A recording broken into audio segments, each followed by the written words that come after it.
фармони президенти ҷумҳурии тоҷикистон дар бораи ба эҳтиёт рухсат додани хизматчиёни ҳарбие ки муҳлати муқарраргардидаи хизмати ҳарбиро адо намудаанд ва даъвати навбатии шаҳрвандони солҳои таваллуди 1994-2003 ҷумҳурии тоҷикистон ба хизмати ҳарбӣ мутобиқи моддаи 7 қонуни ҷумҳурии тоҷикистон дар бораи мудофиа фармон медиҳам. намояндаи ҷамоат сиёмка мекунам.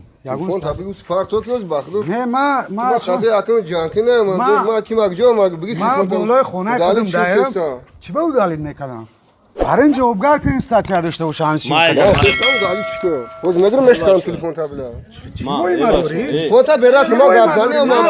ҷамоат қайдкордор матра сиёмка накардам намегирам ман ҳами ҷаст сиёмка мекунам как надам коркунои ҷамоатам гап за болои хонаи мада чи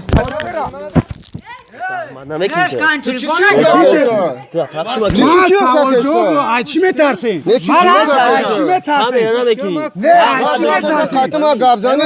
شما سوال جواب دارو چی میترسین شما؟ تو چی با میترسی ای سیومکا؟ سوالی مرا جواب ده برای تو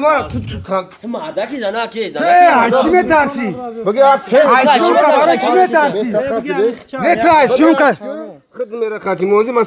تو ای سیومکا برای چی میترسی؟ تو امیر ابو گماده سیومکا کنه ماترا گابزانه ما برای ما گوش که مرا تمام آخی تمام گپ مرا گوش که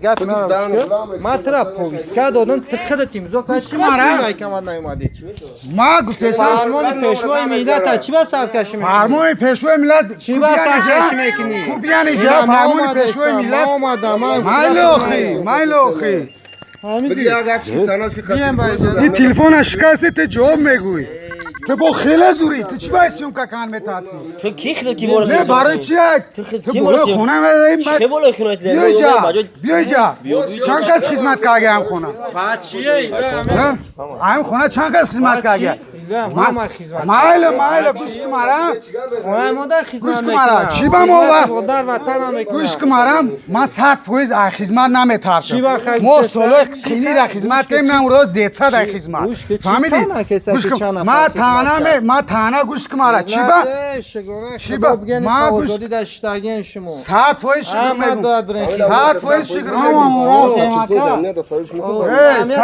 شکر میگم چی باید؟ ما خودم نمی واسه شما چی دو در وای کمر خدمت چی بیار دو در تا خدمت کنم بر دیگه نمیاد چی تا که سوارخت اونجا ما تانا نمیکنم گوش کمارم ما سوال جواب جماعت قد دارم چی با ما 6 نفر خدمت کردیم چاس که زمین در میره مورا نمیتم چاس که زمین در برای چی مورا نمیتم یه برای چی این فرمان پیشوا نیست فرمان پیشوا خیلی داد نظر کامera تابه کشه کامera نمیکشم چی میکشم نمیکشم کامera را دودار خیره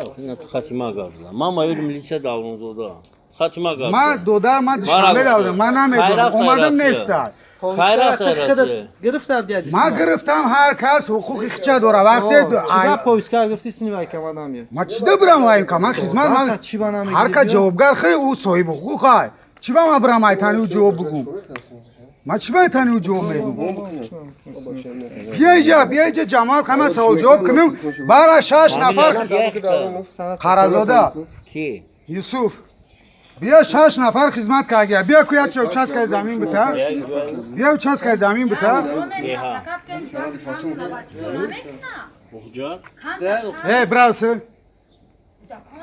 براوسه گودا کرا بگی بچت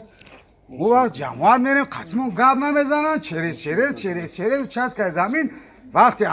خدمت چین خونه ما باید چون میزنن ساعت فوز با خودش امضا کرده همین خودش امضا کرده ما امضا کردیم ما یه بچه بیا اکانت آروم شد درونی خونات آروم شد ما جواب گفتم درونی خونات آروم شد یه بچه درونی خونات آروم شد ما سند کنیم نه ما آروم ما بعد درونی خونات افتاد در طول سر یادمو میبرو رفیق ما آزاد صحبت کنیم رفیق شهروند مطرح گفتم کی رفیق ما یو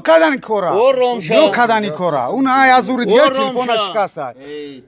تلفن شکسته ما یه مینوت مطرح چیزا میگم یا دقیقه هیچ کترا حقوق نمیتا کی فهمیدی این تاریخ سیومکا کنی هیچ که حق حقوقت نمیتر نه برای چی ما سیومکا میترسین رفیق ما ایگون چیز نمیترسیم خچی با نمیمونه نه قانون ما در دوره قانون قدری خودت گپ میزنیم وقتی پولیسکار خودت گرفتی فرزندت حضور نمیکنی کمسریت حربی کماندیر ما خودمون پیشنهاد میکنیم ما سند گوش که صاحب حقوق ما سند مون ترتیب میتیم پیشنهاد میکنیم اما ارگانهای داخل دور دا وقتی که خودت کمسریت حربی در حضور نکنی جواب فهمیدی تمام کدام بگی من چی به حضور نمیکنم من حضور میکنم من یگان پستوب نیستم کماندیر کی کوکی بودریس تو داشت کوکی فیلیس سند اما ترتیب بتونیم لتنت کلام ابله فیزا چی باید فدوری؟ ساده شبه چورم کنسرتر کماندیر من شما رو اولی یگان مایده من روی یگان کسی سیوم کنم میکنم من فقط اوه سیوم کنم اینا بکن اینا نه من چی ترسم میترسیم نه ترسم چی به میترسم من میدونم گوجه فایرات کنم خودت میاری میگیریش میاد چرا نام سیوم کته تمام خی میارمش کماندیر با الله خسم با من نتونم برنامه کجا من میرم کماندیر من پرستوب نیست من میرم لگوجا پرستوب نیستی چی با پویس کردم مگه آخه برس میخونی نمیای بابای کماندیر آوردی با در خونه را من باید فردم روتا چی با گرفتیش ما گرفتم ما چی دا بیام بابا این کلام در تمه گیری میو چی با من دو در من میگرفتم میومدم او با کلا نگیره او سوی حقوقا چه ما ورا کشتالش میگیره باجوش میکنه سوی حقوقا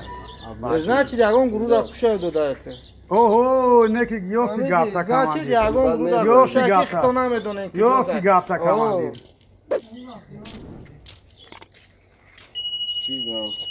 یگان گروه ده کماندیر چه گفت زنیان آنم خیلی گپ میزنم چی با میگرزونین کی را گرزونده چی ما کی را گرزونده خود من اینجا 50 نفر میام که سینگ در خونه‌اش یک از خدمت نکنه نمیرین سینش چرا چرز میکنین 100% میریم نوبو جوش میرم من همین قشلاق میام همین قشلاق بیام خودت بشی من 20 نفرت میام که سینی خونه‌اش نمیرین خدمت میرم 100% میرم چی من نمیرم چی با نرفتی اگه گپ زنی جواب جاش حال که با برنش کور نگیش مو نه بلودن اختلاف شو بگنا شما اینا که اخته قنا درون دود نزسینیمو خیلی گپ زنی تو میگوی یگان گروه دا خوشای راست میگم گروه دا خوشای بگی به جوابگارش که جوابگارش که از میگنه برای مامیات جوابگار برا برا کرختا که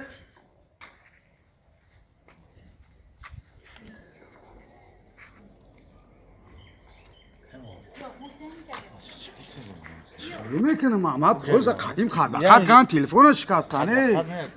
ابا چپ ما گفت ایسا من سوال جواب دارم خستن قدمه قد کردم من داری جده هست از اپسکی تلفن قطی تو دو ابا چه شما چی با میترسین از سیومکا ما جا توی نمیم سیومکا توی از شما سر کردیم ما تای پاشا فیل نسوز ما پاشا ما این روچکا قوغاز قایت گام میزنم شیت آن کورا کردن در ما این روچکا قوغاز قایت گام میزنم بدونه کماندیر فهمیدی حقوق تو نبدونه ما اینا روچکا اینا قوغاز ما قایت نمیم قدی گام میزنیم قایت مو یگون های زیتی نمیم روچکا اینا میتونی من سیومکا کدیسم بگی قوغاز قلم تا بنویس تو چی با قد میکنی نویسونده سیم قطی اجاتت میکنی باش کنم سوال جواب کنم کماندیر حقوقتون رو نمیدونین او دستواره نشون میده تمام روچکا قوغاز قدی گام میزنیم مایلوخی چی با قد میکنین قطیما تو کی خود سیومکا میکنی؟ خب بگی قوغاز قلم تا بنویس سیومکا کیسا جوابگارم که برای نامو نویسونده سیم تو را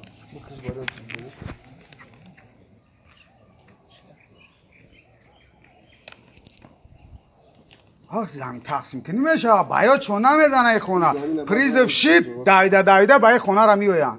بعد باید چون میزنه چند چی؟ 70